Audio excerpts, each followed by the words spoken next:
she's really helped me kind of step into that and become the leader that I need to be for my girls, my players. What you stepping into? What are you stepping into my greatness.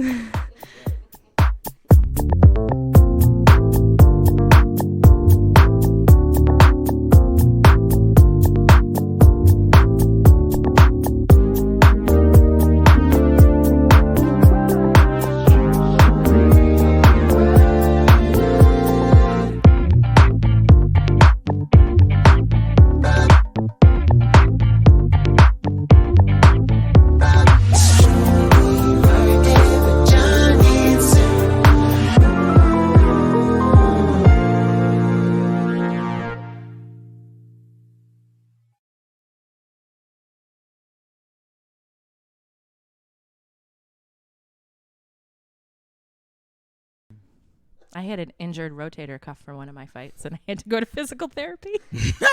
Then I had to give up the brass knuckles. I was going to a talent show.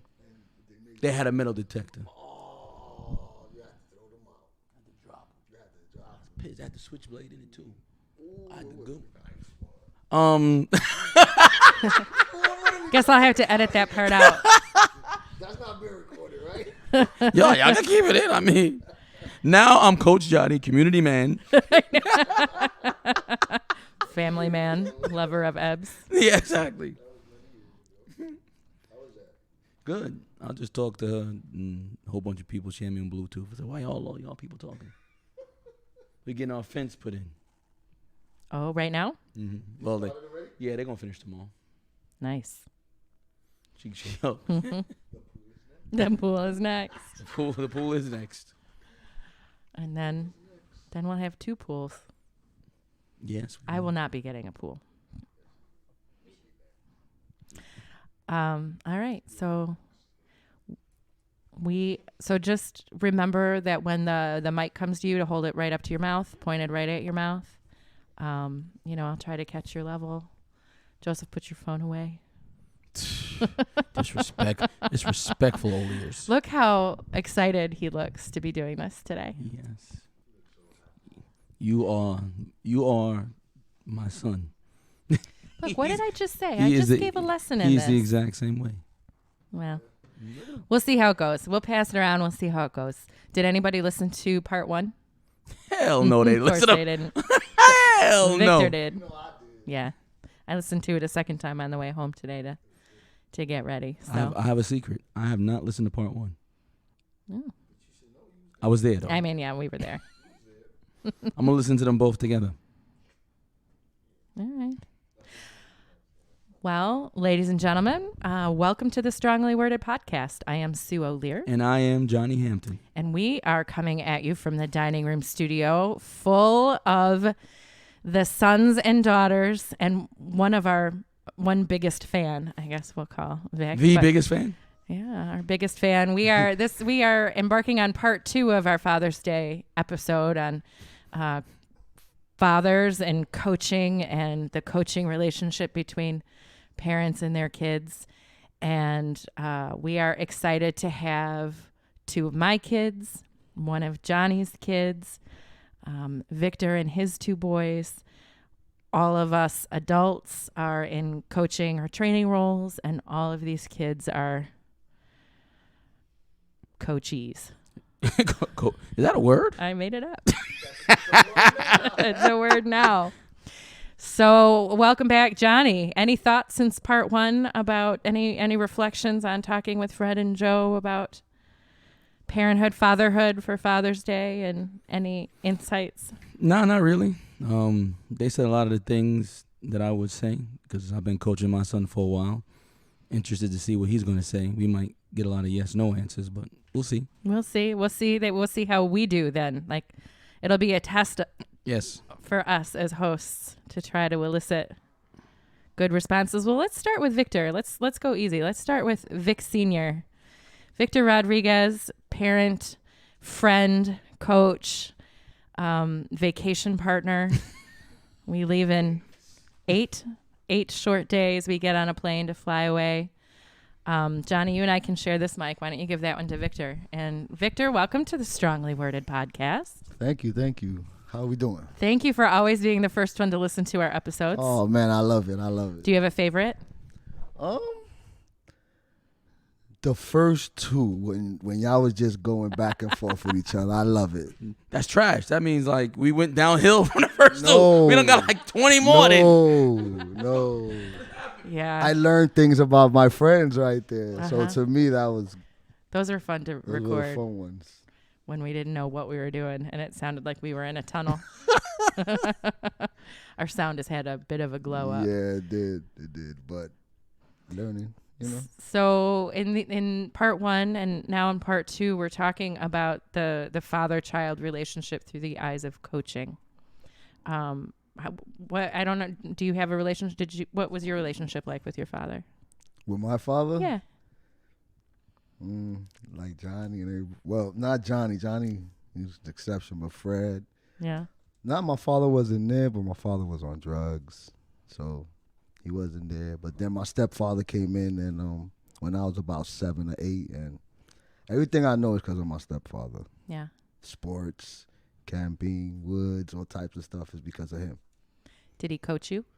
No, No. but he definitely stirred me to sports. And what was your sport? What was your favorite? I played basketball. I played football. I played baseball. When I was young, I played soccer for 1 year of high school. Wow. Yep. So when you had a son, tell me what that was like. Ooh, that was me pushing him to do what I didn't do maybe in the beginning, but then he had a passion for it just like I do, and I've coached him since he was 6. Baseball first, and then we won a championship in baseball, and then we moved to basketball, and then it's been basketball ever since. What kinds of things feel the same and what kinds of things feel different when between coaching your boys or coaching somebody else's kids? I be hard on my boys only because I know what they capable of. And if I'm preaching something and my boys ain't doing it, it's going to look wrong. It's going to look crazy on me. The kids do not understand that. If It's going to look crazy on me. Yes, if you coaching a team and your kid ain't listening, and there's parents in the stand saying, he can't even get his kid to listen. Exactly. So if I'm coaching, my kids know that they got to be on their P's and Q's because I'm not playing with them. Yeah, that's interesting. You know, I never pushed Anthony to play basketball. His mother did. And she couldn't dribble the basketball. These kids, for some reason, I've always been around people that play sports. Victor, at 2 and 3 years old, I swear, he had a glove in his hand, and some of my friends rolling him the ball. So he's learning the movement, and he's doing this and that. And when he first went to try out at 6 years old, the coaches themselves, they was like, "You sure he's 6, man? He's hitting rockets." But that's because he already had the swing motion good, because my friends that play baseball more than I do trained him from young. So, yeah, he's always been around sports. So why don't you pass the mic? This is your son, Vic. Little Vic is what I call him. Little Vic. Yeah, I'm the third though. In a branch, I'm the third. But You're the third Vic in line. yeah, Yeah, and you are how old? I'm 17. You're 17. Just turned. Woohoo! And you are okay. You're going to be our first one of the kids to talk and answer some questions about this as we examine this relationship between father and son. Is being coached by your dad a pleasant experience? When we win. when when we win. Yeah. When we win, Yeah. but That's cool. Sure. Yes, set it up, Vic. And then I'll hand it to Sue because she asked the good questions. Okay, Matthew. Believe it or not, he just started playing sports within the last 5 years, 6 years tops. And how old is Matthew? 14.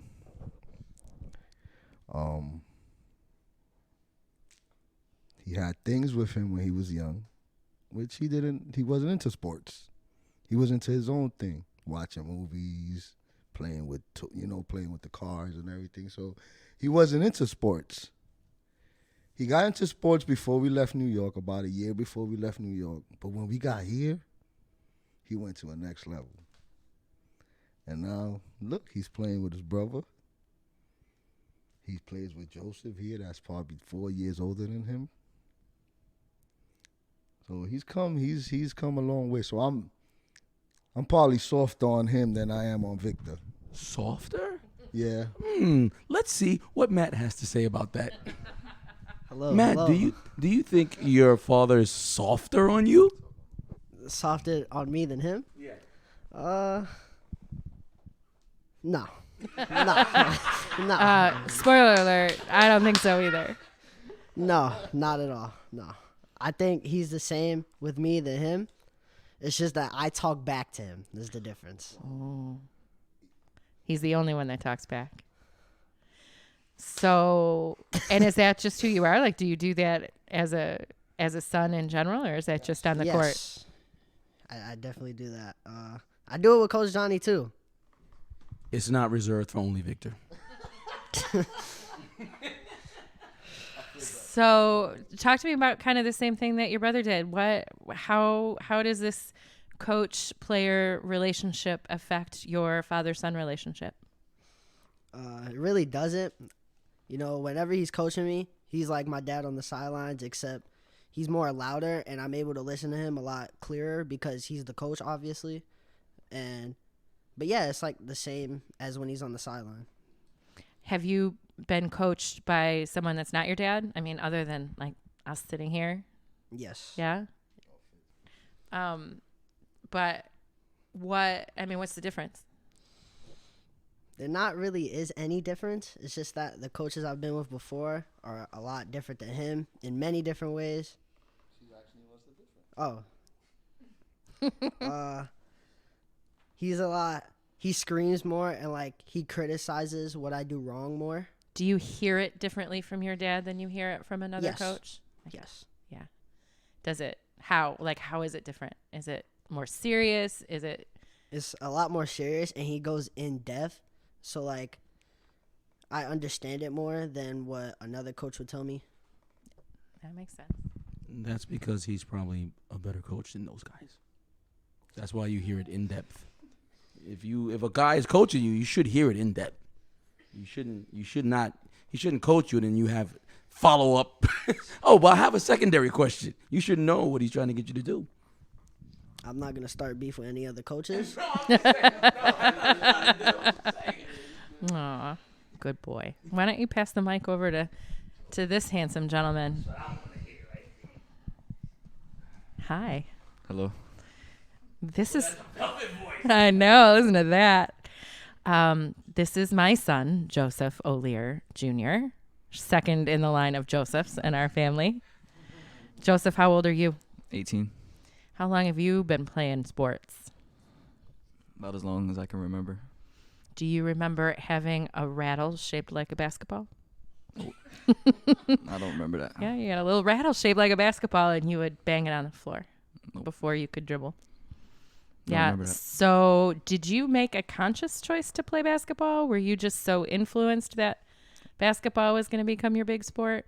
Yeah, I think it's always been my thing. Like, out of all the sports that I played, it's been my favorite. Basketball's been my favorite. Tell the listeners what dream I crushed. Oh, my football dream. Yeah. People are in the studio here are laughing at that because they know. I still think that's the best. I would have been the best sport I would have been at. I would Yeah. have been good at. So, well, I don't care. You can't play. I know. That's right. We kept your brain in one piece. So until you were probably 12 or 13, until you were in 6th grade, Yeah. pretty 6th much grade. the only person that ever coached you was your dad. Yep. Would you like to expand on that? Yeah, he was like. He was always the coach for my teams when I was playing, so he was like my first real coach. Yeah. And it was a good relationship, Yeah. Yeah, it set the foundation for our relationship now. which is Like, Close? Yeah, Would you say? close, like Yeah. stuff we talk about. You always know that you have at least one subject area you can connect on. Right. Yeah. Yeah. Do you think he was a good coach? Yeah, I think so. I think he taught me a lot of stuff that I don't know on the court. Yeah. One thing in the previous episode he wanted me to bring up was there ever a time where you didn't want him to coach you, or where you didn't like being coached by him? Like he never really asked what you thought, or if you wanted him to have that role in your life. Was there I don't ever? think I ever minded it when I was younger, because that was just all I knew really. Yeah. Was him. Does he still my teach you coach. some things? Yeah. Yeah. He had a memory of you guys watching games on the couch in Wilson and you just peppering him with questions. Yeah, I used to take notes too. I remember taking notes, watching games. Yeah. Yeah. And basketball is your favorite sport. Why, do you think? Oh no, just like the back and forth aspect of it. Like play offense and defense. Mm-hmm. You know, it's like, I think it's the most like, I don't really know how to say, like personal sport. Like you have a role that you have to do, and there's only 5 of y'all on the court. So if one person's messing up, it's gonna mess up the whole team's rhythm. Mm-hmm. So just playing your part and doing what you have to do. Mm-hmm. What sport did you not enjoy playing? I think baseball probably was my least favorite. Like I still enjoyed it, but it was probably the least favorite sport that I played. I definitely think it was the most stressful to watch you play. Yeah, Because especially in 8th grade. Yeah, because for me it was t-ball when you were little, because you were learning it amongst boys that had played it since, like your boys, since they were I was never little. real good. I was never real good at like everybody's looking at you. Yeah. Yeah, that was the most stressful for me as a parent watching. Do you remember scoring your first touchdown when you played football? That was a long time ago. You don't remember that? Mm-mm. I remember that. I remember that. A long time ago. You only 18, man. Long time ago. Yeah, I was You like were- 8, 9. I don't even think you were that old. It was pretty soon after we moved to Wilson and you played flag football at Yeah. the church, and on his first possession, he caught the ball and took it all the way down. Yeah. I know, that's exactly what you can hear in the video.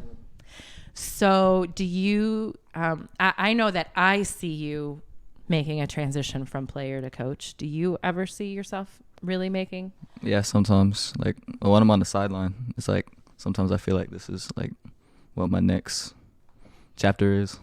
Yeah. Not playing anymore, but I'm still very much in the player like mindset. I still feel like a player, so sometimes when I coach, I have to like remind myself that I'm a coach and I'm not playing. Mm-hmm. What's the difference? Just like the way you talk, like I have to be like more composed. You know what I mean? The composure is good, but my advice to you would be, don't forget that you are a player, because that's how you relate to players. Mm-hmm. Like I still view myself as a basketball player, and I didn't even play high school basketball. Yeah. You know what I'm saying? Like, and so when I talk to the kids, I'm talking their language. Mm-hmm. So many of these coaches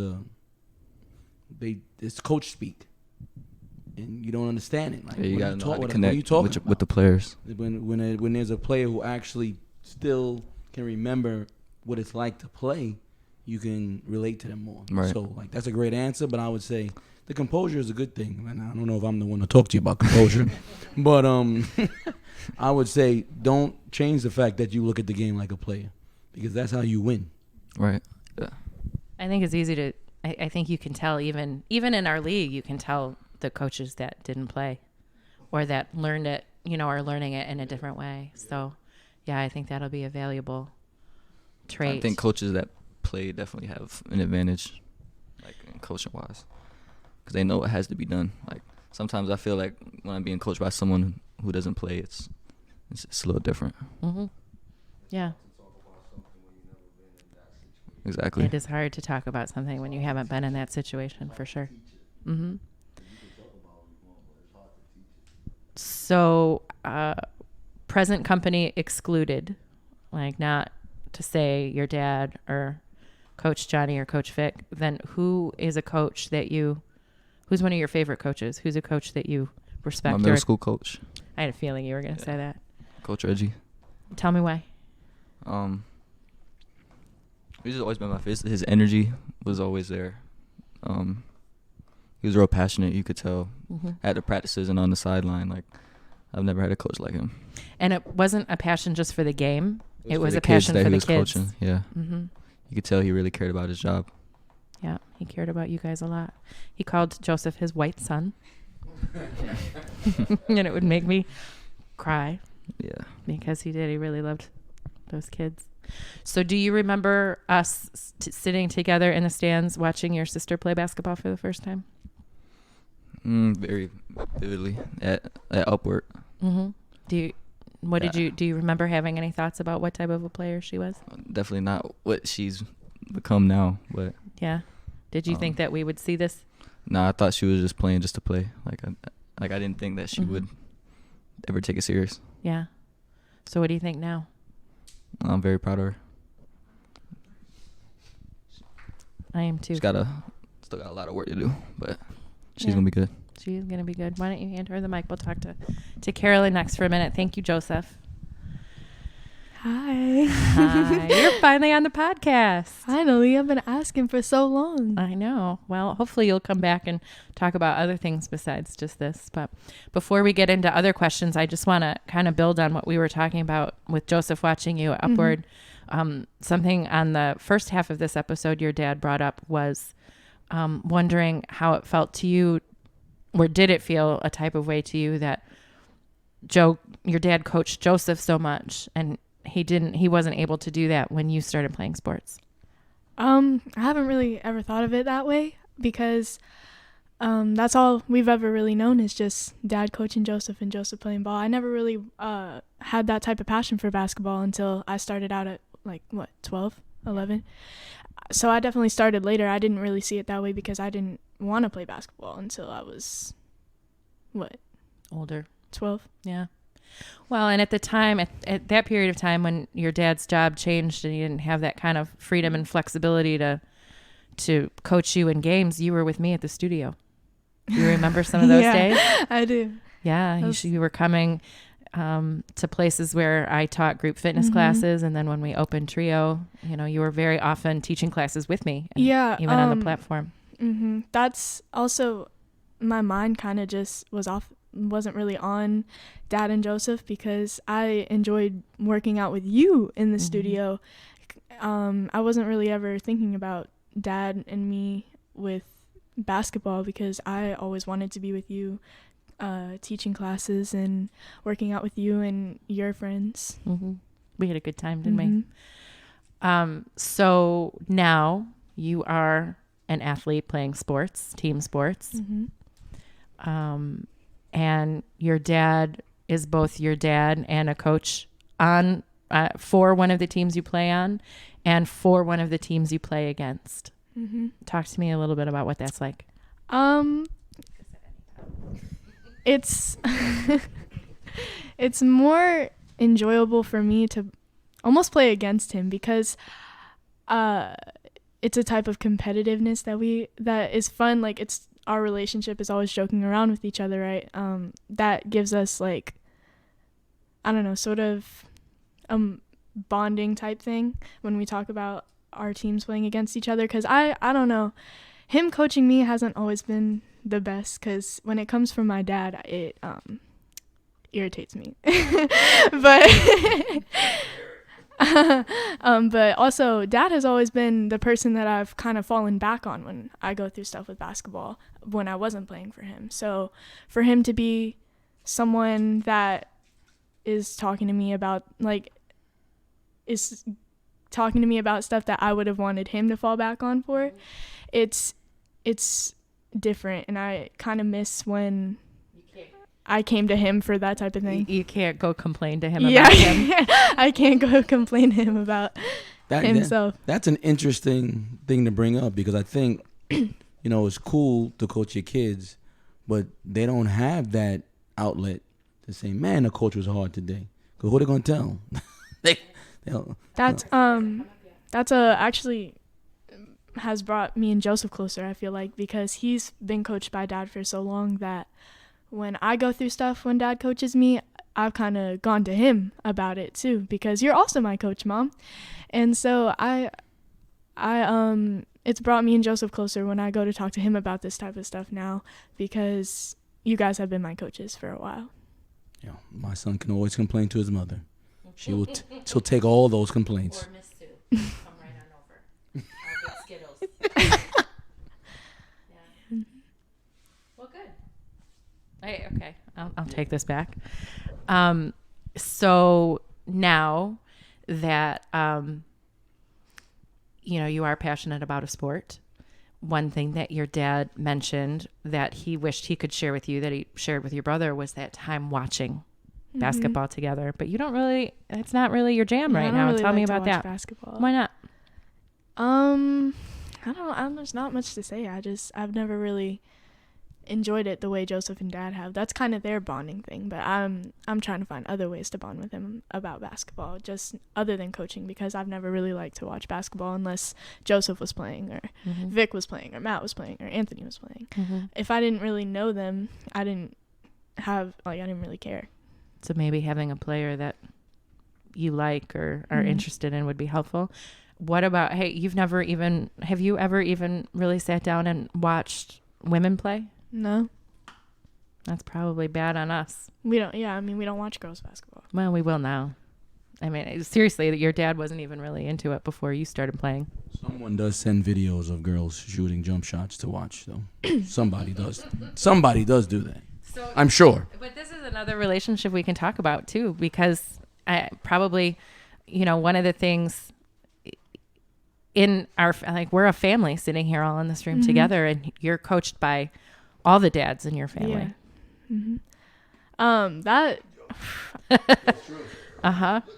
Yeah. And it was, the dads in this room that you popped to first, right? That noticed your Oh, yeah. Your all right, we can potential. give Coach Johnny credit on that, because Vic and I will take the credit for that. They saw it before I did. They saw it before your dad did. They Yes, saw it sir. before anyone did. They saw it before. Before she came to our team. Yeah, they saw it. I remember them coaching me when I was playing against them. Like, they've seen it since Yeah, I can't. forever. I can't help that. I do that all the time. I had a plan. As soon as I found out she was interested. We can hear you. As soon as we found out that she was interested to come to our side of the town, me and Coach Johnny looked at each other and said, she's going to be a beast. That used to intimidate me a little bit when I found out that they were really having plans. Why? Because I didn't see, like I said, you guys saw it in me before I even saw it in myself. So you guys seeing like this big picture and seeing all the ways that y'all can help me, it scared me, because I didn't think I would be able to accomplish everything that I've accomplished. I had a lot of confidence problems. I don't want to toot my own horn, but like, I knew Matt was good before people knew he was good too. When we used to play against Matt when he was 10, I never used to let him touch the ball. Yeah. That's how I kind of met his family. And one day his mom came up to me and was like, "Why don't you let my son touch the ball?" 'Cause we trying to win. Yeah, but I definitely had confidence issues before I came to play well, I kind of got broken down to be built back up again, because when I was first starting out on the prospects, they were working with me like all the time, every Sunday outside of practice, like constantly trying to develop me as a player. And that's what really took a toll on my confidence, because I was trying to build up these skills because I had started out so late. Some of these kids, like most of the kids could already dribble, they could already shoot, I had to start from scratch when I was like 12. So it was really hard on me, to a point where I kind of wanted to quit for a little bit. And a year and a half later, Not even a year later, you're Yeah. better than half the kids you're talking about. Probably more than half. Yeah, so Reality, mhm. it'd be on 100. Like Anthony, right, Anthony? Don't play, man. So yeah, I mean, so you came to play with us in November. Mm-hmm. Because it was after the summer. So we are now only 7 months in. Mm-hmm. Wow, only 7 months. That's crazy. Yeah. Feels like I've been a prospect forever. Yeah. And so this is what I always wondered. So you had a choice. Mm-hmm. Like your dad came in the league, he started coaching. And I just assumed that you were going to go play for him. What went into that decision not to play for him? Like I said earlier, like I have never really liked to hear things from my dad. And I knew that I still needed him, like even in the rec league, I still needed him to fall back on because he wasn't my coach. I always came to him about stuff like that until he became my coach for Flagler United, but he was still like my safe haven when I was just playing rec and he wasn't my coach. Hitting all the brands. That's right. And I know that from a parent perspective with that, there were a couple things. For one, Carolyn and Joe's relationship is based in a lot of humor. And so it's tough to flip that and turn it into discipline or direction or things like that. I think that's why I have so many issues with him coaching me now. It's tough, right? And I used to remember saying that when you were little. Mm-hmm.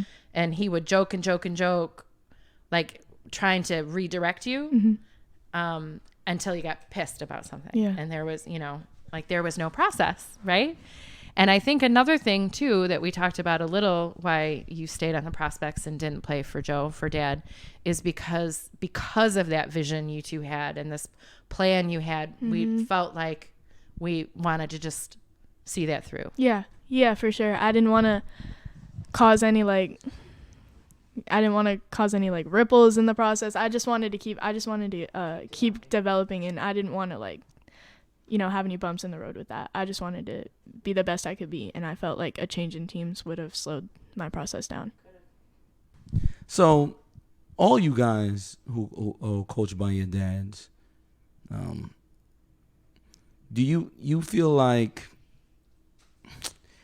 I'm trying to find the right way to ask this question.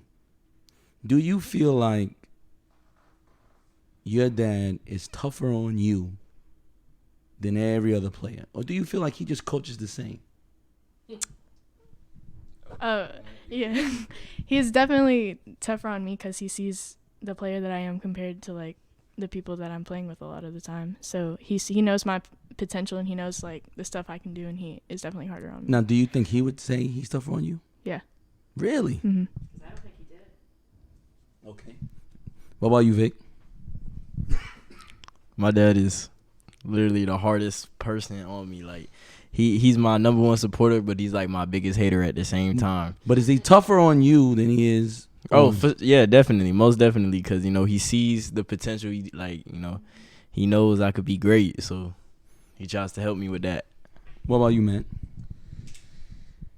To me, I think it depends on who he's talking to, because it could be someone to me. He sees I could be a superstar and I could be something great, but So I'm harder on you than I am on the other people, right? a little bit, yeah. What about you, Joe? Was your dad tougher on you than other players?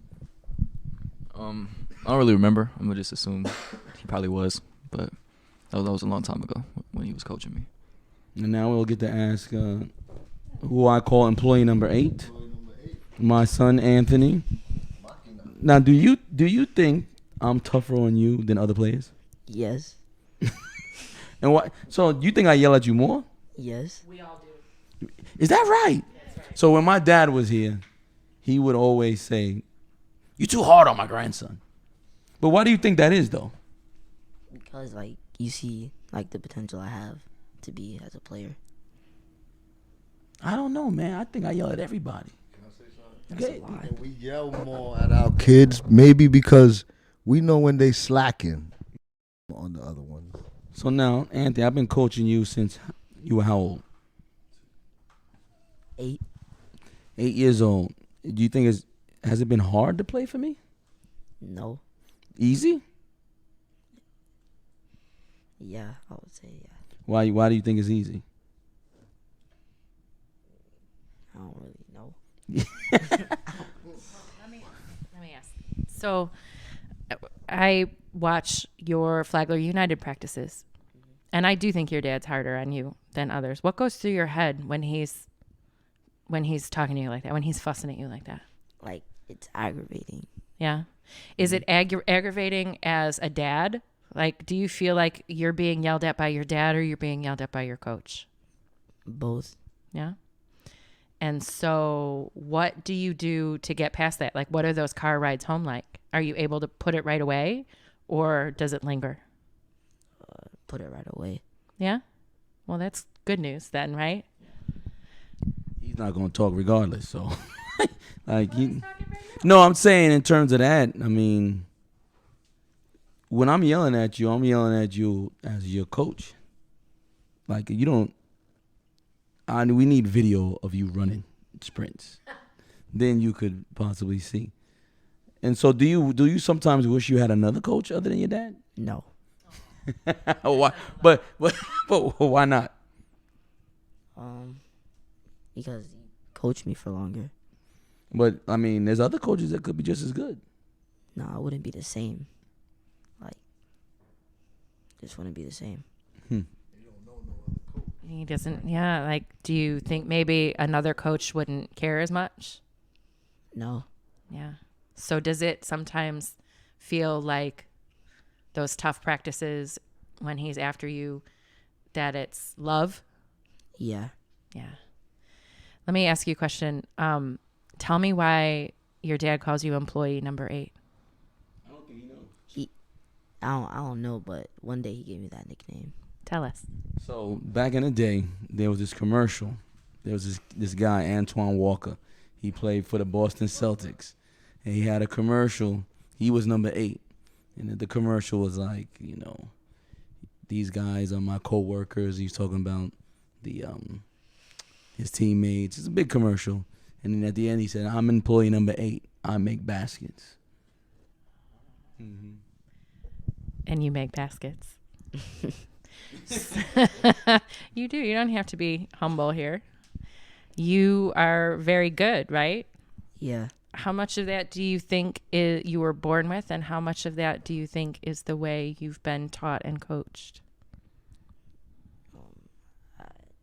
You think it's some of both? Yeah. Yeah.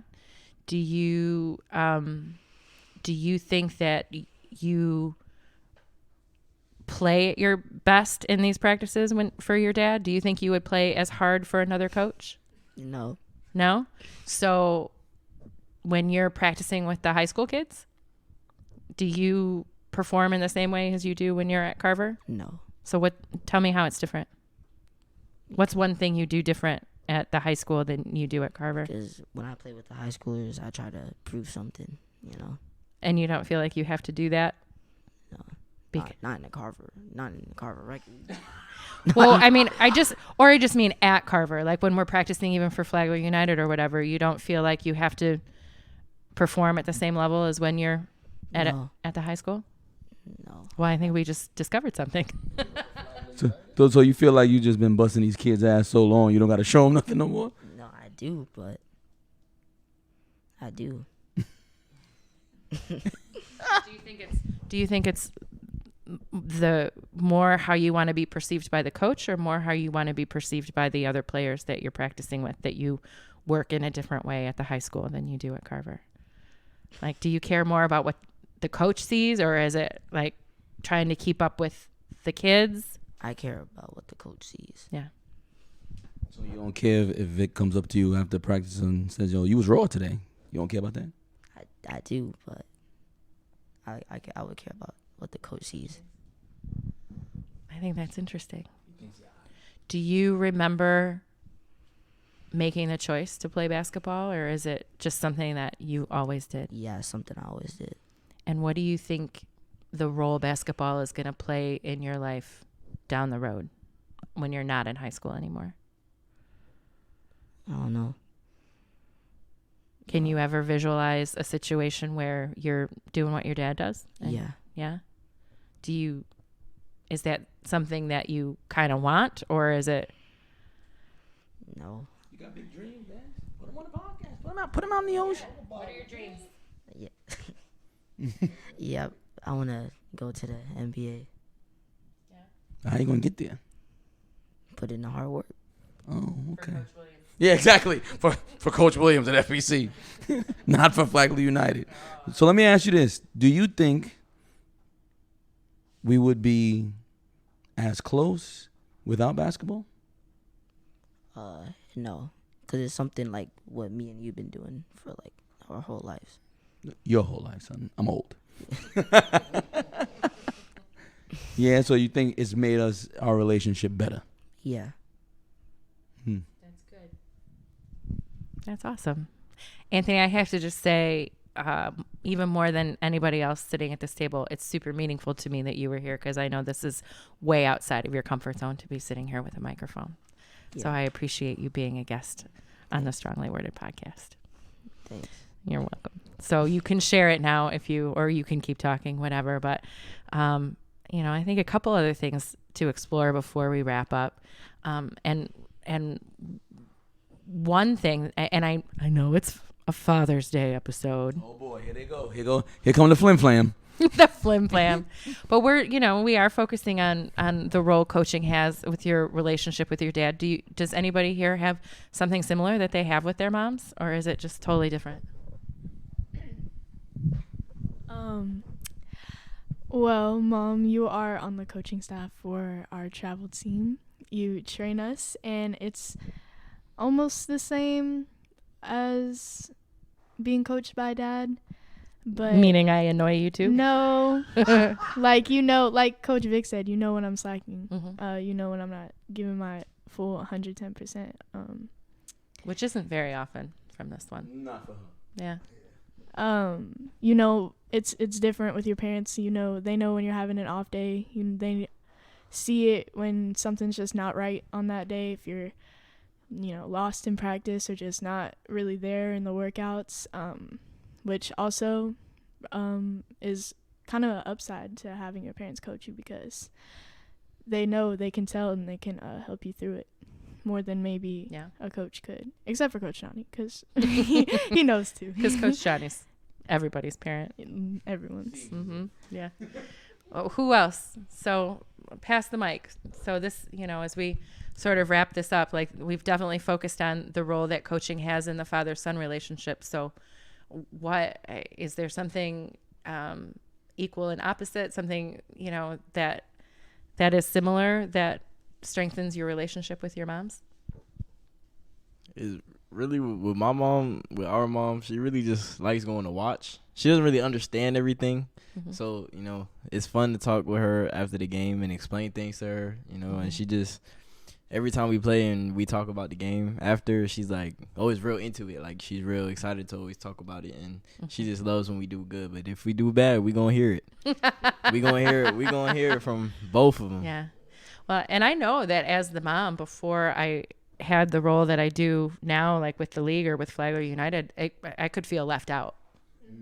I could feel left out. And even just in the last, year that I sat at the scorer's table, I learned so much about the game sitting right there in the middle of it that, I feel more included and stuff like that. What about you, Joseph? I know he's making his plans for later. What was the question? What was the question? Well, we were talking about how, if this coaching role strengthens the relationship between you and Dad. Lot. Can you repeat the question? It's a lot of what Vic said. I could say the same. Yeah. You're more of the support system. Mm-hmm. Watch the game. Don't really know too much, but we always, explain mm-hmm. certain things, and you'd ask questions, and we would just talk about it. Yeah, in a different way. Anthony, do you try to explain basketball to your mom? No. Why not? Because she'll like claim that she'll think like I don't know how to explain it. But who's your biggest fan? My mom. Yeah, so even after you have a bad game, she's most part lifting you up, right? Mm-hmm. Yeah, you need that. Somebody's got to do it, right? Yeah. And another thing with the explaining things to my mom and stuff, it really helps me like as a player. Like it helps me see where my head is at. It helps me really reevaluate games and really go through it in my mind, make sure everything I do was right, make sure everything went right. As being the point guard of many teams, just making sure I did my job, control the floor, control the tempo, make the right plays and things like that. So really talking to my mom really did help me as a player too. Really, if my confidence was low, I go to my mom. If I feel like my confidence is too high or I need to be brought down, I go talk to that guy sitting right over there. He'll definitely bring me back to reality if I ever needed it. No, y'all need it. Sometimes. All y'all need reality. Sometimes. Also, I made a big step this past season, going from kind of not having the biggest role on my teams to like now becoming really like the leader of my team. It was a big step, and I think my mom has helped me through that a lot because she's a leader everywhere. Like she's a leader at practice, she's a leader at her job, she's a leader at this house. Like, so when she like, she's really helped me kind of step into that and become the leader that I need to be for my girls, my players. What you stepping into? What are you stepping into my greatness. Don't cry. Shut up. That's really nice to say though. Thank you.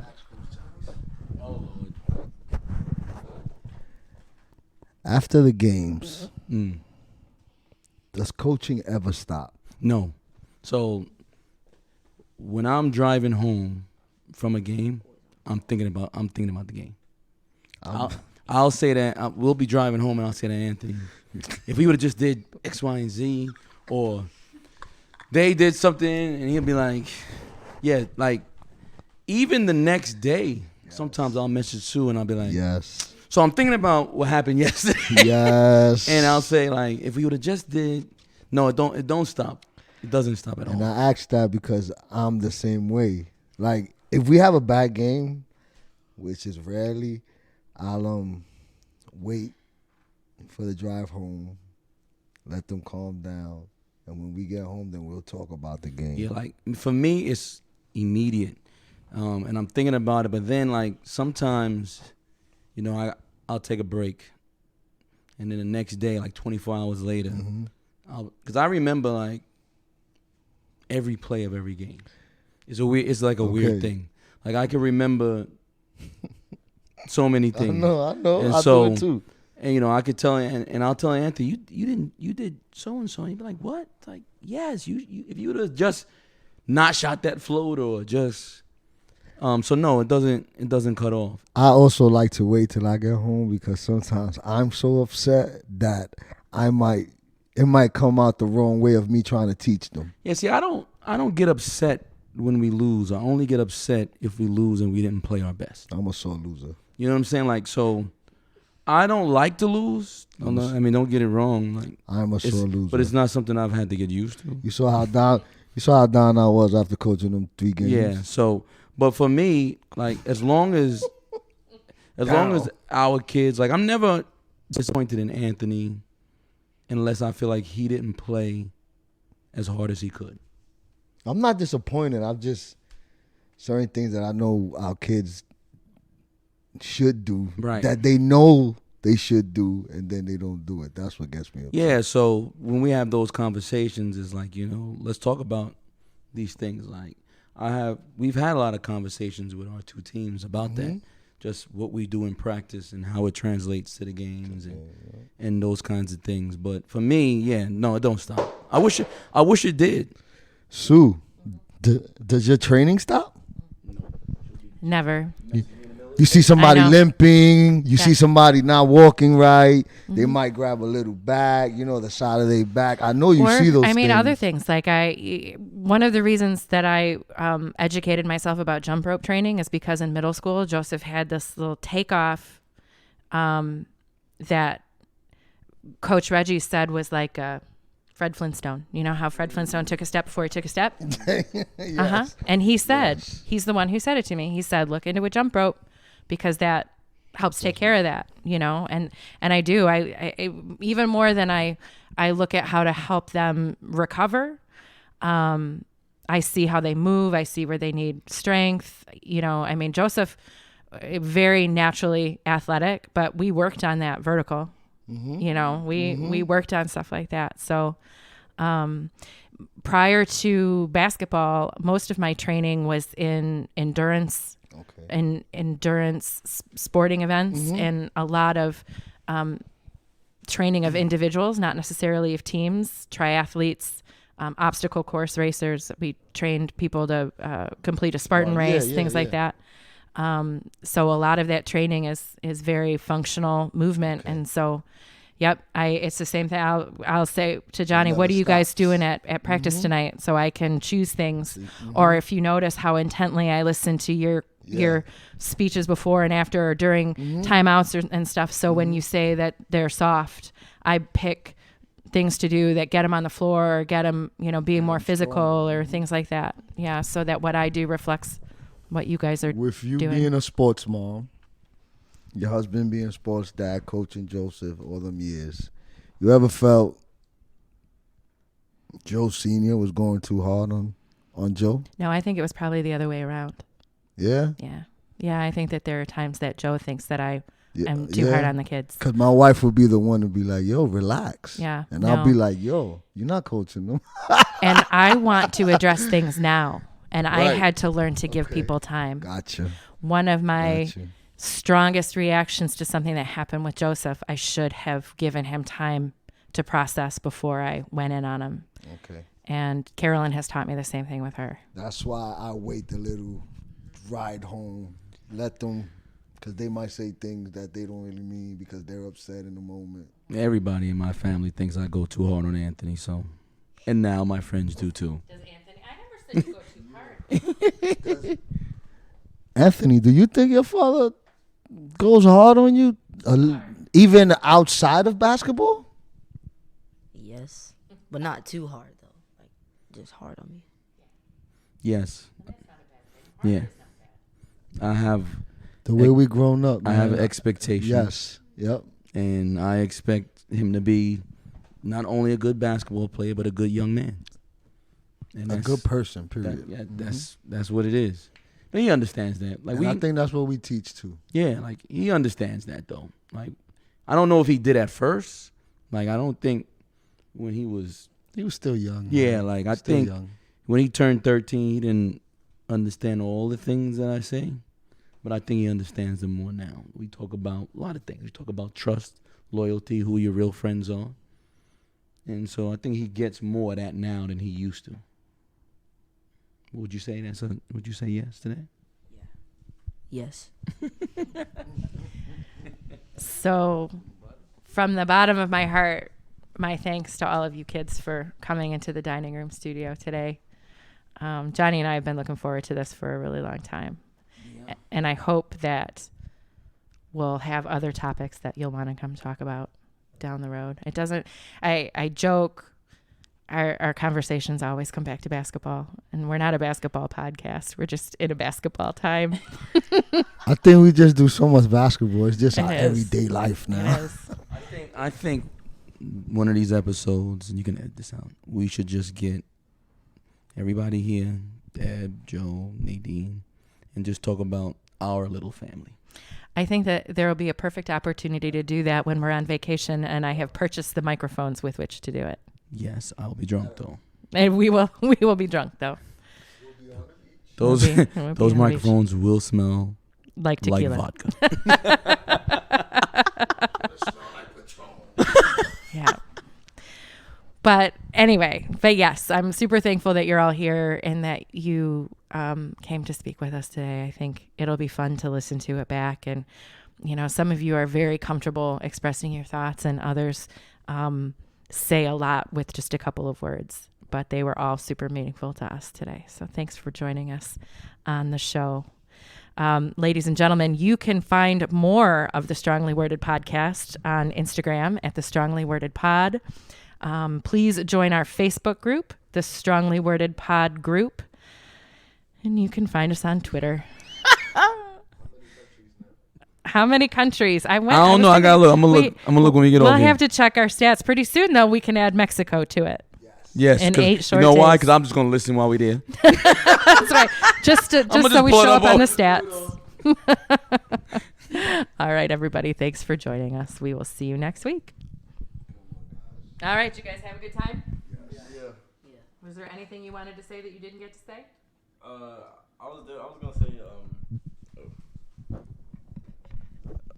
definitely as a player, my biggest fear is not performing bad, but it's performing bad in, like, if it's a road game and it's super far, it's just expecting the worst from my dad after the game. If I had a really bad game and I did a lot of things I shouldn't have done and a lot of things I could have done better, it's just I get in the front seat and I just sit in silence and just wait. Just wait for him to start talking, and then that's it. Yeah. Anybody else? I have kind of been more hard on myself now that I'm playing with the girls, because I feel like when I don't perform my best, I'm letting so many people down, because my whole team depends on me to, you know, be their leader and be their, you know, kind of the structure for the team, because that's just kind of how it is on my team. So anytime I make a bad call, I just make a mistake, I kind of feels bigger than it is. Yeah. A turnover is a turnover, whether you do it or someone else. Same turnover. It's no different at all. 0%. I gotta live up to this You don't gotta live up to nothing. expectation. All you gotta do is play, and we live with the result of what happens. Yo, listen, I had Anthony on the team that lost 38-7 one game. 38-7. It wasn't because he was terrible. Did he have all 7 of those points? He probably did. He probably did. I mean, I understand what you're saying, and I get that. Mm-hmm. It's because as a coach, you feel that way sometimes too. Like, there's sometimes when you lose a game and you say, man, we should have got him there. You know what I'm saying? Like, so I understand that. But as a player, you can only do the best you can. Mm-hmm. And your best is always good enough. So you might feel like it's not because you the star of the team or whatever. Not the star, but one of the more important players, because that's what kids got to understand. Everybody got a role to play, Right. and some players are always going to have bigger roles than others. And that's just what it is. But just because you have a big role doesn't mean your mistakes are bigger. Mm-hmm. But I had to it was a big transition from Yeah, playing no, it's on a the big transition. prospects to then going into the girls team, where, you know, the teams that I played for in the rec league, you know, they can win without me. Like, they can easily win without me. Maybe D3. The first year you came to our team, that was not true. If we didn't have you in the high post hitting Anthony and Nate like you were, giving them an outlet, a release, it would have been different. I had I had a team to fall back on. Yeah. But I made that transition to the girls team where it's I different. said I got a lot of clips of those. That's right. He got a lot of clips of you hitting them Straight with dimes. I yeah. know. Straight down. Matt, do you have any last thoughts? Any last words you want to say? He wants to say he's going to stop talking back to Coach Johnny. Do I really? I've been working on it. No final thoughts? So, some advice with that, just say okay. Just like, if they yelling at you, just say okay. That's it. Cause when I was your age, when I was younger, I definitely used to talk back too, a lot to dad. But after a while, you learn how to tame the beast. You say okay, and you keep playing, and I promise you, he'll tone it down a little bit. But make sure you at least attempt to do what he says. It's just a little bit. Any last words, Joseph? Nothing to add? No, that's it. That's it. I know. That's a wrap. Anthony, is there anything you want to say? Final? Listen, man, I love coaching y'all. Everyone that's in here, I've coached every one of y'all. Joseph, I was privileged to coach you these last 2 seasons. Thank you for bringing them chips home, baby. My boys, I'm always Coach R. It don't matter. Carolyn, you've come a very, very long way, and we plan to see you go further, a lot further. Anthony, just keep putting in the work, buddy. You're one of the best here in this county for your age. Just keep putting in the work, and you'll get better, buddy. Wow. This was fun. Maybe a little self-indulgent getting to ask the questions we want the answers to from these kids, but it was awesome. All right, ladies and gentlemen, thanks for listening. We will be back in a week.